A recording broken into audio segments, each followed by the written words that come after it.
चलिए, आज का जो टॉपिक है वो काफ़ी इम्पोर्टेंट है और एसएससी जीडी के बच्चों ने काफ़ी डिमांड किया था कि आप क्विक रिवीजन एक बार करवा दो।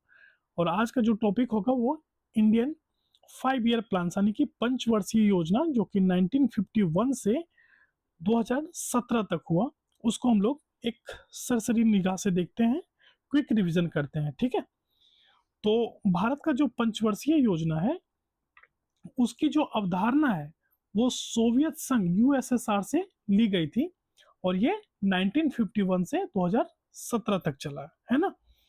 उसके बाद इसका स्थापना जो है वो 15 मार्च 1950 को यो प्लानिंग कमीशन की स्थापना हुई थी, यानी कि योजना आयोग की। और ये किसके अध्यक्ष में हुआ था? पंडित जवाहरलाल नेहरू, जो भारत के प्रथम प्रधानमंत्री थे। ठीक है, अंतिम योजना जो है 12वीं पंचवर्षीय योजना जो है वो 2012 से लेकर 2017 की तक की थी। और उसके बाद प्रधानमंत्री नरेंद्र मोदी के द्वारा नरेंद्र मोदी जी के द्वारा 1 जनवरी 2015 को ये योजना नीति आयोग के रूप में बदल दी गई। ठीक है, तो इसमें सबसे यह ध्यान में रखना है, इंपॉर्टेंट है, क्या है, यूएसएसआर यानी सोवियत संघ से ली गई और ये टोटल 12 पंचवर्षीय योजना हुआ, जिसमें से उसके बाद ये नीति आयोग के रूप में बदल दिया गया है ना। तो चलिए हम लोग तुरंत देखते हैं कि ये 12 पंचवर्षीय योजना कौन कौन सा था और इससे रिलेटेड मोस्ट इंपॉर्टेंट एमसीक्यूज कौन कौन से हैं। ठीक है, तो पहला पंचवर्षीय योजना की हम बात करते हैं। देखिए, जनरली एग्जाम में 2-3 ऐसे पॉइंट्स होते हैं जो एसएससी जीडी और रेलवे जैसे वनडे एग्जाम के लिए काफी इंपॉर्टेंट होता है। उसमें से होता है कि ये कब बना, कब लागू हुआ ये योजना, और इसका मेन एजेंडा क्या था, मेन एजेंडा क्या था। ठीक है, और अगर किसी की अध्यक्षता में हुई है तो वो उसका नाम क्या है। तो पहले पंचवर्षीय योजना के बारे में जानते हैं हम लोग कि पहला जो है वो 1951 से 1956 के बीच में हुआ। ठीक है, और इसमें जो मेन एजेंडा था वो था कृषि और सिंचाई, यानी कि एग्रीकल्चर को प्रायोरिटी में रखा गया था। ठीक है, एग्रीकल्चर और हार्वेस्टिंग को प्रायोरिटी में रखा गया था। अगर आपसे इसमें ट्रिकी क्वेश्चन पूछे तो भाखड़ा नंगल बांध के लिए मतलब बहुत बड़ा एक प्रोजेक्ट तैयार हुआ था। ठीक है, कृषि, सिंचाई और बिजली, ये पहला था। और इसमें जो सबसे इंपॉर्टेंट हमेशा एक सवाल सब फंसता है वो ये है कि यह हैरोड डोमर मॉडल पर आधारित है। किस मॉडल पे आधारित है? तो हैरोड डोमर मॉडल पे। ठीक है, ये हमेशा ये सवाल अक्सर पूछा जाता है, हैरोड डोमर मॉडल। मैं बार बार रिपीट कर रहा हूँ ताकि आपके दिमाग में बस जाए। और 6 तारीख को एग्जाम होने वाला है और उसके बाद भी जो एग्जाम होने वाला है उसमें आपके कोई भी सवाल इससे 5 ईयर प्लान से एकदम ना छूटे, जो कि 1 या 2 क्वेश्चन तो आपके आने ही आने वाले थे। ठीक है, ये 2 एजेंडा हो गया कि ये कब हुआ, 1951 से 56 के बीच बात है, और ये हैरोड डोमर मॉडल पर आधारित है। और इसका जो एजेंडा था वो था कृषि और सिंचाई और बिजली। ठीक है, पहला प्रोजेक्ट भाखड़ा नंगल बांध पे हुआ। ठीक है, इस योजना में 2.1 का ग्रोथ रेट था, लेकिन ये 3.6 का ग्रोथ रेट को पा लिया था, जो कि जितना टारगेट था उससे ज्यादा अचीव किया था। ठीक है, ये उतना इंपॉर्टेंट नहीं है, पर ये जो बाकी चीजें हैं वो काफी इंपॉर्टेंट है। चलिए नेक्स्ट हम लोग देखते हैं कि द्वितीय पंचवर्षीय योजना की यानी कि सेकेंड ईयर जो 5 प्लानिंग था, 5 ईयर प्लानिंग जो है वो कौन सा था। ठीक है, द्वितीय पंचवर्षीय योजना क्या है? इसमें हैवी इंडस्ट्री यानी तीव्र औद्योगिकीकरण और सार्वजनिक क्षेत्र को पर ज्यादा बल दिया गया। ठीक है, इस मॉडल का नाम था पीसी महालनोबिस मॉडल, है ना। इसको बहुत ध्यान में रखिएगा, ये काफी इंपॉर्टेंट है। और इसका जो सबसे ज्यादा मतलब इसका इन्वेस्ट किया गया, इसके लिए जो बजट निकाला गया वो था जनरली भिलाई। ठीक है, भिलाई, राउरकेला, और राउरकेला जो स्टील प्लांट है उड़ीसा में, ज्यादातर वो हैवी इंडस्ट्री के लिए ये चीजें निकाली गई थी, है ना। इसका जो लक्षित था, टारगेट था कि 4.5 को टारगेट को 4.5% टारगेट को अचीव करना है, लेकिन टारगेट जो है वो लगभग 4.27% था। ठीक है, काफी अच्छा रहा था। तो इंपॉर्टेंट क्या है, 1956 से 61 तक पीसी महालनोबिस मॉडल था ये, है ना। और सेकंड में क्या, हैवी हैवी इंडस्ट्री को ध्यान में रखा गया था। ठीक है, हैवी इंडस्ट्री को। ठीक है, ये तीन चीज इंपॉर्टेंट है।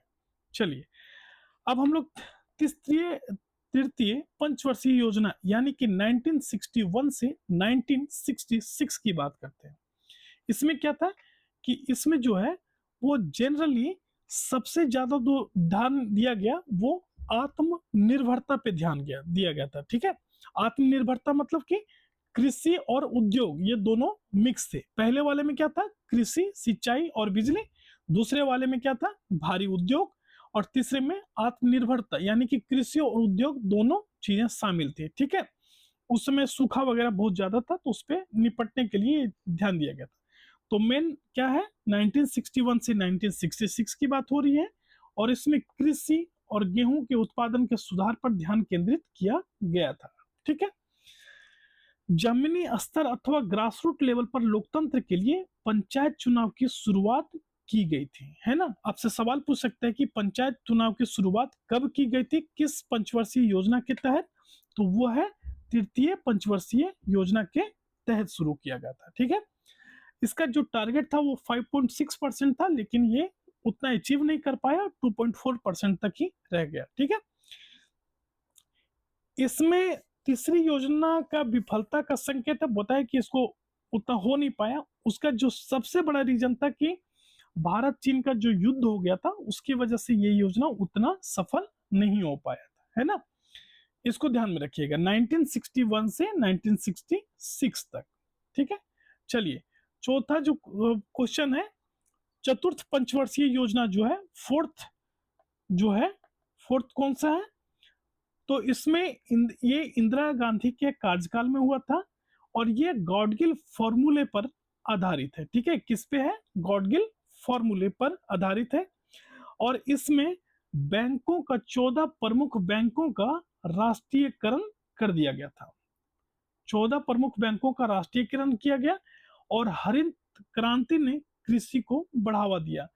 अक्सर एग्जाम में सवाल पूछता है कि जो ग्रीन रेवोल्यूशन है, ग्रीन रेवोल्यूशन जो है वो किस 5 ईयर प्लान में, किस पंचवर्षीय योजना के दौरान हुआ, तो वो कौन सा है, चतुर्थ, फोर्थ।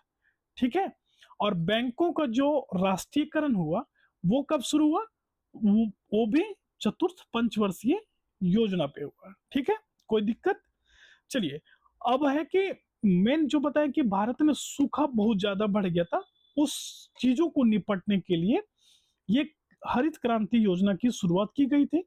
और सबसे बड़ा है कि इसमें 5 पॉइंट, इसमें भी जो एजेंडा था, जो टारगेट था, उस टारगेट से कम अचीव किया गया, है ना। 5.6% है, और वो 3.6% तक ही रह गया था। ठीक है, चलिए, पांचवी पंचवर्षीय योजना की अगर हम बात करते हैं, तो 1974 से 78 की बात है। ठीक है, इसका जो सबसे इंपॉर्टेंट सवाल, अक्सर जो क्वेश्चन सेटर का दिलों पे जो राज करता है, जो सवाल है वो है कि गरीबी गरीबी उन्मूलन, इसकी ये नारा इंदिरा गांधी जी का था कि गरीबी हटाओ किस पंचवर्षीय योजना के तहत दिया गया था, तो वो है पांचवी पंचवर्षीय योजना के तहत, है ना। वर्ष 1975 में विद्युत आपूर्ति अधिनियम में संशोधन किया गया, जिससे केंद्र सरकार बिजली उत्पादन और परिवहन के क्षेत्र में प्रवेश कर सके। सबसे बड़ा ध्यान देने वाली बात यह है कि इसका जो पांचवी पंचवर्षीय योजना का सबसे बड़ा एजेंडा क्या था, कि गरीबी हटाओ। ठीक है, क्या था, गरीबी हटाओ, ये सबसे इंपॉर्टेंट है। ठीक है, बाकी चीजें उतना ध्यान में नहीं, एक सरसरी निगाह से आप देख लो। और 1978 में निर्वाचित मोरारजी देसाई सरकार ने इस योजना को खारिज कर दिया था, है ना। बाद में मोरारजी देसाई की सरकार जब आई तो इसको खारिज कर दिया था। इसी बीच में एक उठापटक बहुत लंबे समय तक चला और उसी बीच में था रोलिंग प्लान। तो अक्सर सवाल पूछता है कि रोलिंग प्लान जो है वो कब से कब तक था? तो 1978 से 80 के बीच। ठीक है, कोई दिक्कत नहीं ना। यह स्थिरता का दौर था। जनता पार्टी सरकार ने पांचवी पंचवर्षीय योजना को खारिज कर दिया और एक नई छठी पंचवर्षीय योजना की प्रस्तुत की थी। बदले में 1980 में इंदिरा गांधी के फिर से प्रधानमंत्री चुने जाने पर भारतीय राष्ट्रीय कांग्रेस द्वारा इसे खारिज कर दिया गया। बेसिकली एक सरकार आई, पंचवर्षीय योजना लाई, उसको बताई कि नहीं नहीं ये फालतू है, हटाओ इसे, मैं अपने तरफ से लाऊंगा। फिर वो सरकार फिर कुछ दिन में गिर गई, फिर दूसरी सरकार आई, फिर वो अपने हिसाब से पंचवर्षीय योजना लाई। तो बेसिकली ये बार बार जो रोलिंग होने लगा ना, कि योजनाओं को रोल करके उठा के फेंक देने लगा, तो उसी को ये रोलिंग प्लान नाम दिया गया था, है ना। चलिए अब हम लोग बात करते हैं छठी पंचवर्षीय योजना। छठी पंचवर्षीय योजना क्या है? 1980 से पहले 85, ये 5 साल का प्लान था। और इसमें छठी पंचवर्षीय योजना का सबसे जो निवेश मॉडल था, जो एजेंडा था, वो था गरीबी उन्मूलन का। ठीक है, और इसी टाइम में नाबार्ड यानी कि national banking of agriculture and rural development, NABARD की स्थापना हुई थी, है ना। नाबार्ड की स्थापना भी हुई थी। और नाबार्ड की स्थापना कब हुई थी? ये डायरेक्ट सवाल पूछ देता तो 1982 के आसपास, है ना। तो और इसी बीच में 1980 से 1985 के बीच में परिवार नियोजन की कार्यक्रम की शुरुआत हुई थी, है ना। और आपको तो पता है कि दिल्ली हरियाणा वाले क्षेत्र में लोगों को पकड़ पकड़ के नसबंदी करा दिया जाता था। बहुत बार ऐसे केसेस भी सामने आए जिसमें ये एक जने को पकड़ के 3 बार नसबंदी करा दिया गया। वो बोला कि अरे भाई साहब मेरा तो हो चुका है यार, मतलब ऐसे क्यों कर रहे हो 3 बार की, मतलब 3 जन्म के लिए कर रहे हो क्या नसबंदी मेरा? तो बहुत ऐसे ऐसे केसेस भी देखने मिले थे उस टाइम में। ठीक है, तो परिवार नियोजन और नाबार्ड जैसी संस्था का स्थापना किस पंचवर्षीय योजना के तहत हुआ था? तो छठी पंचवर्षीय योजना, है ना। चलिए ये भी अपना जो टारगेट था 5.2 से 5.7%, अच्छा रहता, टारगेट से ज्यादा अचीव किया था, है ना। चलिए फटाक से देखते हैं अब हम क्या है कि 7वीं पंचवर्षीय योजना के बारे में बात करते हैं। यह योजना प्रधानमंत्री राजीव गांधी जी के कार्यकाल के में प्रस्तुत किया गया था। ठीक है भाई, बहुत अच्छा बात है कि प्रधानमंत्री राजीव गांधी के जो द्वारा शुरू किया गया। लेकिन जो एग्जाम के लिए इंपॉर्टेंट है वो क्या है? 1985 से 19, पहला इंपॉर्टेंट ये है कि कब शुरू हुआ, और दूसरा सबसे बड़ा इंपॉर्टेंट चीज क्या है कि भाई इसमें एजेंडा क्या था? तो एजेंडा था कि मतलब प्रोडक्टिविटी, प्रोडक्शन को बढ़ाना। इसमें प्रौद्योगिकी के उपयोग के माध्यम से औद्योगिक उत्पादकता के स्तर में सुधार पर जोर था। बेसिकली प्रोडक्शन में, भोजन, काम और उत्पादकता में उसके प्रोडक्शन पे ज्यादा ध्यान दिया गया था। ठीक है, निजी प्राइवेट सेक्टर को बढ़ावा देना ताकि नए नए इनोवेशन हो और गरीबी जैसे मुद्दे हटे देश से, है ना। इसमें 7वीं पंचवर्षीय योजना में बहुत ज्यादा सवाल पूछे नहीं जाते, जनरली 1 और 2 से हमेशा सवाल आता है। ठीक है, चलिए 8वीं पंचवर्षीय योजना जो कि 1992 से 1970 के बीच हुआ था। यह सबसे इंपॉर्टेंट है कि 8वीं पंचवर्षीय योजना कब शुरू हुआ, और 8वीं पंचवर्षीय योजना का जो जॉन डब्ल्यू मिलर मॉडल के नाम से जाना जाता है। ठीक है, इसमें मेंशन हम आपको कर देते हैं कि उसका कौन सा मॉडल के नाम से जाना जाता है? जॉन डब्ल्यू मिलर मॉडल के नाम से जाना जाता है ना, मिलर मॉडल के नाम से। 8वीं पंचवर्षीय योजना को जॉन डब्ल्यू मिलर मॉडल के नाम से जाना जाता है।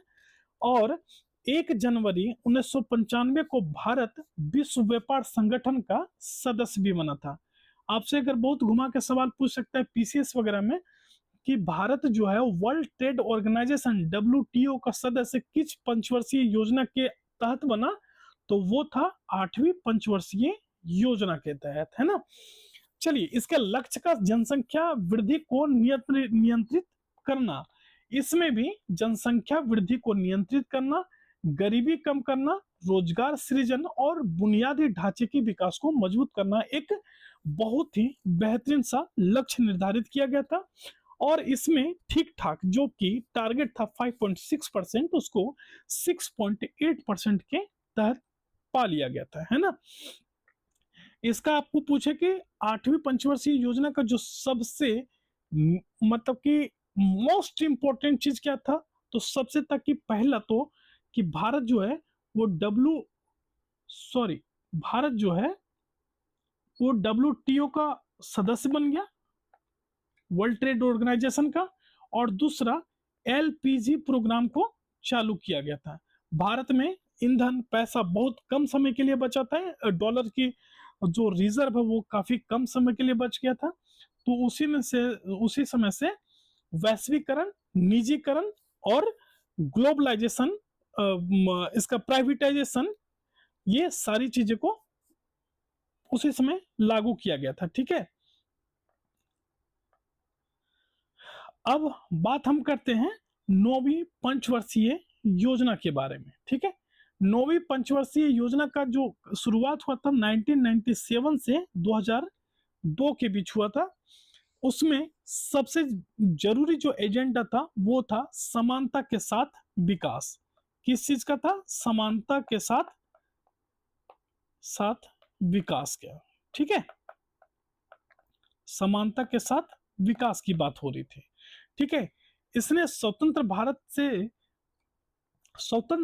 के बाद भारत के 50 वर्षों को चिन्हित किया और अटल बिहारी वाजपेयी ने प्रधानमंत्री पद का नेतृत्व किया था। इसमें गरीबी के पूर्ण उन्मूलन के लक्ष्य को निर्धारित करने की बात रखी गई थी। ठीक है, इसमें जो सबसे ध्यान देने वाली बात है कि नौवीं पंचवर्षीय योजना में समानता के साथ विकास की बात हुई है और 1997 से 2002 के बीच बात हुई थी। ठीक है, चलिए 10वीं पंचवर्षीय योजना के अगर बात करते हैं तो इस योजना की विशेषताओं में समावेशी तथा समान विकास को बढ़ावा देना शामिल था। सस्टेनेबल डेवलपमेंट की हम जो बात करते हैं, गरीबी दर और साक्षरता में जो गरीबी दर को कम करना और साक्षरता को बढ़ावा देना। ठीक है, साक्षरता में बढ़ावा देना, ये समावेशी विकास जो है सस्टेनेबल SDG गोल जो अभी हम बात करते हैं जिसका सस्टेनेबल गोल डेवलपमेंट जो है उसके बारे में इसको निर्धारित करना। ठीक है, इसने प्रतिवर्ष 8% GDP का विकास दर को लक्ष्य रखा था। कितना रखा था? 8%। ठीक है, लेकिन इस 10वीं पंचवर्षीय योजना में सबसे इंपॉर्टेंट जो एक ही सवाल आता है वो है कि ये कब लागू हुआ था, यानी कि 2002 से 2010 के बीच, और इसमें सस्टेनेबल डेवलपमेंट की बात करता है। ठीक है, सस्टेनेबल डेवलपमेंट की, और इसमें बहुत ज्यादा इंपॉर्टेंट कुछ भी नहीं है। चलिए हम अब 11वीं पंचवर्षीय योजना के बारे में बात करते हैं। ठीक है, तो ये कब हुआ था? 2007 से लेके 2012 तक। ठीक है, कब हुआ था? 2007 से लेके 2012 तक। तो 11वीं पंचवर्षीय योजना में तीव्र और अधिक समावेशी विकास था। ठीक है, इसमें एजुकेशन पर विशेष ध्यान दिया गया था। ठीक है, वर्ष 2009 में शिक्षा का अधिकार अधिनियम प्रस्तुत किया गया और 2010 में लागू कर इसे 6 से 14 वर्ष के आयु के बच्चों के लिए शिक्षा को निःशुल्क और अनिवार्य कर दिया गया था। तो आपसे सवाल अगर पूछे कि 6 से 14 वर्ष के बच्चों को निःशुल्क शिक्षा का प्रावधान किस पंचवर्षीय योजना के तहत हुआ, तो वो था 11वीं पंचवर्षीय योजना के तहत। ठीक है, तीव्र और अधिक समावेशी विकास की बात की गई है। ठीक है, इनका जो रूपरेखा था वो सी रंगराजन ने तैयार किया था। ये बहुत इंपॉर्टेंट है ना, इसको आप थोड़ा सा एक बार ध्यान में दे लीजिएगा। ठीक है, मैं इसको थोड़ा सा हाईलाइट कर दे रहा हूं, आप थोड़ा एक बार इस चीज को जरूर ध्यान देना, है ना। सी रंगराजन ने तैयार की थी। ठीक है, चलिए इसमें वर्ष 2009 तक सभी को स्वच्छ पेयजल उपलब्ध कराने पर भी बल दिया गया था। लक्षित था 9%, लेकिन 8% पे आके बात रुक गई थी। ठीक है, ये 11वीं। और अब हम लास्ट बात करते हैं 12वीं पंचवर्षीय योजना के बारे में। ठीक है, तो 12वीं पंचवर्षीय योजना के बारे में हम जो बात करते हैं वो है कि इस योजना का जो विषय वस्तु है ये पहले 2012 से लेके, इसका टाइम पीरियड क्या है 2012 से लेके 2017 तक। और इस योजना का जो सबसे मुख्य एजेंडा था वो था कि तेज, अधिक समावेशी और सतत विकास। ये 11 और 12 का सब सेम है, ठीक है, बहुत ज्यादा डिफरेंस नहीं है। इसमें भी सस्टेनेबल डेवलपमेंट की बात की गई है, ठीक है, सस्टेनेबल डेवलपमेंट की बात। इस योजना का उद्देश्य बुनियादी ढांचे परियोजनाओं को मजबूत करना और सभी गांवों में बिजली आपूर्ति प्रदान करना था, है ना। बेसिकली सस्टेनेबल डेवलपमेंट में भी जितनी भी चीजें आती हैं वो सारा कुछ इस एजेंडे में शामिल था। लक्षित इसका जो टारगेट था 9% का 2012 में, जो कि फिर 8% में आ गया, है ना। तो ये 12वीं पंचवर्षीय योजना के बारे में पूरा डिटेल्स है। अगर शॉर्ट में आपको ये इतना देखने के बाद अगर एग्जाम के बाहर सेंटर पे आपको रिवीजन करना है तो आपके लिए एक रिवीजन नोट्स भी तैयार कर दिए हैं। ये देख लीजिए, फर्स्ट, सेकंड, थर्ड, फोर्थ, 5, 6 और 7, 8, 9, 10, 11, 12, ठीक है। इसका डेट कब है और इसका पहला का मॉडल कौन सा है, दूसरे का मॉडल कौन सा है, ये बहुत इंपॉर्टेंट है, ठीक है। पहला और दूसरा जो है वो बहुत इंपॉर्टेंट है, ठीक है। पहला और दूसरा क्या है, बहुत इंपॉर्टेंट है, तो इस चीज को आप ध्यान में रखिएगा, है ना। ये आप एक तरह से पूरा का पूरा एक बार रिवीजन कर लेना, ठीक है। चलिए, तो हमारा सबसे बड़ा तरीका क्या होता है कि हमारा तो भाई हो गया। अब इस पे हम लोग फटाफट 15 एमसीक्यू करते हैं, टॉप एमसीक्यू, जो कि एग्जाम के लिए बेहद ही इंपॉर्टेंट है, ठीक है। तो हम लोग स्टार्ट करें टॉप एमसीक्यूज। चलिए ठीक है, तो पहला एमसीक्यूज है, पहला बात करते हैं कि भारत के प्रथम पंचवर्षीय योजना का मुख्य फोकस क्या था। तो पहला प्रथम पंचवर्षीय योजना का मुख्य फोकस क्या था, कृषि, सही आंसर होगा, ठीक है। प्रथम पंचवर्षीय योजना किस मॉडल पे आधारित था, किन्स, हेरेडोमर, महालनोबिस या एलपीजी, किस मॉडल पे था। तो सबसे उसका सही आंसर क्या है, सॉरी कहाँ गया, हाँ, प्रथम पंचवर्षीय योजना किस मॉडल पे था, तो हेरेडोमर मॉडल। महालनोबिस मॉडल जो था वो किसका था, सेकेंड का, ठीक है। द्वितीय पंचवर्षीय योजना का मुख्य उद्देश्य क्या था, तो द्वितीय पंचवर्षीय योजना का मुख्य उद्देश्य क्या था, हैवी इंडस्ट्री, हैवी इंडस्ट्री था, ठीक है, भारी उद्योग। द्वितीय, क्वेश्चन नंबर 4, द्वितीय योजना किसके मॉडल पर आधारित था। अभी आपको बताया ना कि द्वितीय योजना किस मॉडल पे आधारित थी, तो पीसी महालनोबिस मॉडल पे। पहला किसके मॉडल पे था, हेरेट डोमर मॉडल, ठीक है। दूसरा कौन सा है, पीसी महालनोबिस मॉडल, ठीक है। चलिए, तृतीय पंचवर्षीय योजना क्यों असफल रही भाई, तो तृतीय पंचवर्षीय योजना क्यों सफल रही, तो उसका क्या रीजन है, महंगाई, युद्ध हुआ था, सूखा या उपरोक्त सभी, तो उपरोक्त सभी। चलिए, क्वेश्चन नंबर 6, योजना अवकाश प्लान हॉलिडे कब हुआ। ये बहुत इंपॉर्टेंट सा सवाल है, आप जल्दी बताओ। तो 1966 से 69 के बीच में, ठीक है। 1962 और 65 में चाइना से वॉर हो गया था, ठीक है। तो 1966 से 69 के बीच में ये प्लान हॉलिडे हुआ था। गरीबी हटाओ नारा किस योजना से जुड़ा हुआ है, देखिए आपको बताया था ना, ये आ गया। चलिए, तो गरीबी हटाओ जो नारा था वो फिफ्थ, ठीक है, किससे था, फिफ्थ से। पांचवा जो पंचवर्षीय योजना था उससे जुड़ा हुआ था, और ये गरीबी हटाओ नारा किसने दिया था, इंदिरा गांधी जी ने, ठीक है। चलिए, क्वेश्चन नंबर 8, पंचम योजना कब समाप्त हुई। पंचम योजना जो पांचवी बार की जो पंचवर्षीय योजना थी वो कब समाप्त हुई भाई, तो 1978 में, ठीक है। आर्थिक उदारीकरण, लिबरलाइजेशन किस योजना से संबंधित है, एलपीजी मॉडल आपको पढ़ाया था ना, लिबरलाइजेशन, प्राइवेटाइजेशन और ग्लोबलाइजेशन, ठीक है। तो लिबरलाइजेशन किस योजना से संबंधित है?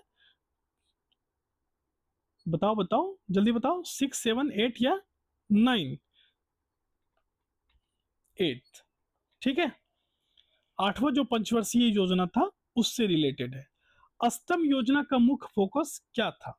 आठवीं जो पंचवर्षीय योजना है उसका मुख्य फोकस क्या था? तो उसका सबसे बड़ा मुख्य फोकस था क्या? ह्यूमन डेवलपमेंट की बात कर रहा था। ठीक है, 10वीं पंचवर्षीय योजना। चलिए, क्वेश्चन नंबर 11, इंक्लूसिव ग्रोथ यानी कि एसडीजी के बारे में जो बात कर रहा है। ठीक है, इंक्लूसिव ग्रोथ किस योजना का लक्ष्य था? 9, 10, 11 या 12? तो सही आंसर क्या है? 11। ठीक है। 12वीं योजना का मुख्य लक्ष्य क्या था? इंक्लूसिव ग्रोथ 12 में भी था, लेकिन वो था क्या? फास्ट ग्रो होना चाहिए, तेज और सतत और समावेशी विकास की बात करता था। ठीक है। क्वेश्चन नंबर 13, 8% विकास दर का लक्ष्य किस योजना में था? चलिए, मुझे लगता है कि 6 को जो एग्जाम होने वाला है उसमें से बहुत सारे सवाल इससे आपको एकदम सटीक हिट करने वाला है। ठीक है। तो 8% विकास दर का लक्ष्य किस योजना में था? तो था 9, 10th, 11th या 12th? तो सही आंसर है 10th में। ठीक है। भारत में पंचवर्षीय योजनाएं किस वर्ष शुरू हुई? 1947, 50, 51 या 52? तो 51 में। ठीक है। 1950 में समिति का गठन हुआ था, पर लागू हुआ था 1951 में। ये कंफ्यूजन मत पालिएगा दिमाग में, है ना। चलिए, तो लास्ट सवाल है कि योजना आयोग यानी कि प्लानिंग कमीशन की स्थापना कब हुई थी? देखिए, 1950। सही आंसर क्या है? 1950। ये 15 मोस्ट इंपॉर्टेंट एमसीक्यूज है, इसे आप हर हाल में कर लेना। ठीक है। और फिर उसके बाद आपके सीधे सीधे हिट करेंगे एग्जाम में। चलिए, ये हो गया आपके 5 ईयर प्लानिंग का एक पूरा अध्याय। आप सभी को इरावत परिवार की ओर से ढेर सारी शुभकामनाएं। बोले तो ऑल द बेस्ट।